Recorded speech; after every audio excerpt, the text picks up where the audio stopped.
when I was in college, me and my friends had this mindset that if we go to classes regularly and do our assignments and be good students, we'll be part of a factory which produces certified engineers instead of educated engineers. And so I used to bunk a lot of classes, and we were terrible students altogether. But we were pretty firm in our belief of this entire belief. But it used to happen that a few days before exams, we used to completely freak out. This entire fundamentals of us and philosophy would go out of the window, and we would sit and try to get that E or D grade in the exam. And in this process, there was a mission of sort which used to go on in the hostel, where we used to try to learn the entire syllabus of the semester in 1 or 2 days. So the thing is, when you don't make notes and you don't go to class, there's only a few things which can help you, and one of them was the internet. So we used to be glued with our computer screens, going through Wikipedia, YouTube lectures, and EDX and all the other stuff, just to find those little concepts to make us understand and somehow pass the exam. And in this entire exercise, I personally felt that sometimes a particular lecture or a particular article will make me the concept I'm trying to understand so beautifully and so well. It will make the concept so beautiful that I would forget about my exams the next day, and I would drown myself in that particular concept and keep on reading about that topic, hopping from one article to the other. And this way, I would become something like this guy. I would completely forget about my exams, and I would start reading something random, waste a lot of hours on it. Obviously, the next day would be a paper like engineering mechanics or something like that, where I used to get an E grade or something like that, because out of all these vicious cycles of not studying, then trying to study and get a bad grade, there was a moment of epiphany. And it was one of those things, when you start from something and you're doing something, and then suddenly it clicks you and it links to something very different. And so we thought, what can we do to improve the basic primary education in rural India? Because that is one of the biggest problems we are facing as a society. So I did a little bit of research for myself. I went to some schools near my hometown in Madhya Pradesh and a few in Rajasthan, and I realized that that school rural setting was very different from how I grew up living in a city. Like, unlike urban setting, where you have really good teachers, where you have really supportive parents, and students have access to tons of information on internet and a lot of resources and textbooks and all, villages had completely opposite. They barely had teachers, and most of them didn't have teachers at all. Then the textbooks were very less textbooks were available to them, and most of them could not afford those textbooks. And parents would be very unsupportive too. They would rather send their kids to work during the day and earn a penny or two to support the family instead of sending them to schools. So this whole thing was pretty disturbing. And funnily enough, I realized that what we faced, the problem of not going to class as engineering students, was kind of similar to what these rural kids are facing. Like, we had textbooks which we didn't read, and they didn't have textbooks, so they didn't read. We didn't go to lectures just because, and they wanted to go to lectures, but they couldn't. We didn't go to the professors who would support us, and they didn't have teachers who would support them.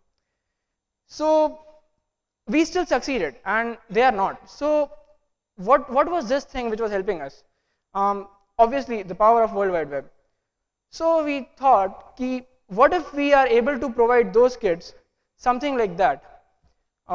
Because what school education right now is, it's a walled garden with barriers like fees, and then you have language issues where most of the schools want you to speak in English, otherwise they don't take you in. Then you have inflexible timings. You have to come in that shift. If you're not able to come that shift, you won't get classes.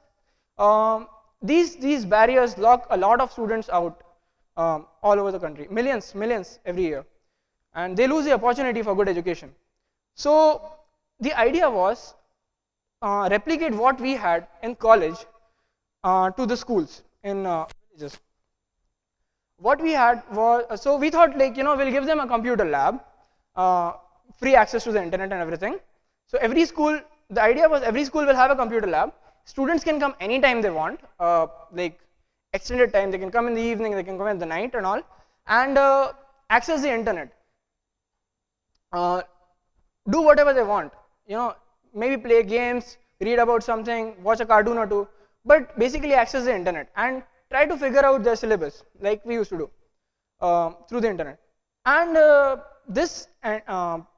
the problem with this thing was that if like we calculated something like this, one computer in our college costed something over 30,000 rupees. And if we assume that we are putting 10 computers in each school, it would cost around over 3 lakhs plus maintenance and running costs. And we all know how much maintenance these computers take. So given the population of the country and the density of the schools we have, this was simply impossible to afford, even for the government as such, not just individual schools. This is my firm belief that most of the world's problem which we have right now can be solved by using the existing technologies in a smarter way, instead of wasting research fundings and all to new technologies to just solve the current problems. Because smarter implementation of technology is the most important thing right now. So instead of building a computer from scratch, we found this really small computer which few of my friends in robotics department were using. It was called the Raspberry Pi. It is actually made by a UK-based charity organization, the Raspberry Pi Foundation, and it was aimed at, it's a credit card size, very small board. So it was aimed at providing electronic education, like electrical and like the computer education to kids, making them understand the electronics and those things. But it had enough computing power to rival a basic Pentium 3 machine from say 10 years ago. So, well, I got my hands on one, connected monitors and peripherals and all, and fired it up. To my surprise, it worked excellently for the things we were looking for. Because what a rural kid would need, office suite, basic browser which can render most of the websites, a media player, and I guess a small coding IDE if they want that kind of thing. And this particular machine ran everything perfectly. And because something which was, now we put together the entire machine within 8,000 rupees. So for something that was so cheap, this was the solution. So our affordability problem was solved immediately. And second thing was maintenance in this thing. Now the awesomeness about Raspberry Pi is that most of the big software problems can be solved just by replacing a memory card, and it can be done by almost anyone. So that like maintenance problem was solved by Raspberry Pi themselves. So then the second biggest problem which we faced was this. We being college students, we were pretty proficient in English, and we could figure a way out around the internet. But the problem with rural kids is that because they don't have teachers and all, obviously, their English is very, very poor. I met some kids who were in class 10th and they couldn't spell Sunday, Monday and all. So if we give them a computer in English, the current version of computers we have, it would kind of scare them. And I've met a lot of people, like a lot of adults, who are very scared to touch a computer just because they don't know English. And this fear of English language in general is kind of responsible that computers, I'm not talking about mobile phones and tablets, I'm talking about computers as a whole, haven't penetrated in our society so properly. So what if we give these kids computers which are in local languages? So now, because Raspberry Pi is an ARM-based system, it uses Linux operating system. And Linux being open source, there were a lot of projects and local language. Someone had made an open source project on that, and we found a local language thing, user interface. And so we downloaded it, and we thought, well, most of our problems are over. But we didn't realize something. Now, show of hands, how many of you are Hindi speakers, like you can understand and read Hindi? Show of hands, everybody. Okay, that's quite a lot. In this particular slide, this thing window open is the task manager. It says Kriya Prabandhak. How many of you, show of hands again, how many of you are familiar with the word Prabandhak before coming here today? Wow, only 3? See, so this kind of thing is as bad as English for someone who is like, studying in primary school or something. And honestly, this scares me more than differential equations. So we had to change the translations from scratch. So we sat together and we started translating these softwares word by word. Something like this. Task manager was called Kriya Manager. See, the thing about English is that it has penetrated into a social life so much that we use a lot of English unknowingly. We use a lot of English words in our daily lives, and we don't really realize we are using English. The rate, like on an average, a North Indian Hindi speaker uses 2 to 3 Hindi words in every 10 to 15, 2 to 3 English words in every 10 to 15 Hindi words. And an average Tamilian person uses 5 English words every 10 Tamil words. So, and the problem here comes when the word translation of these English words in our native languages are pretty alien to us. So here we put up the word manager in Hindi script, so that it will be easier. It is our solution to the problem of this English Hindi words. But to make it more understandable, we have written it in Hindi also in bracket for someone who doesn't know the English word manager. The second problem was there is some specific computer lingo, which see, the thing is, we want these kids who will be using native language computers to move on to English at one point, right? And it's very easy for it would be very easy for us to teach them all the computer terms in their own language, for example Hindi, but then they won't be able to shift, because the words like over here, if you see root, now root is a very generic computer word, we all know. For a newbie, we can use the Hindi word for root, jad or something like that. But at the end of the day, it will be very difficult for them to move from that Hindi interface or Tamil interface or whatever he is using, he or she, to English. So what we did over here is, if you all can see, root is written there in English. In the bracket, we have written the Hindi script, the pronunciation of the word, and then we have explained the fundamental behind that word, the meaning of that word in computer terms, in Hindi itself, or any native language which we will be using.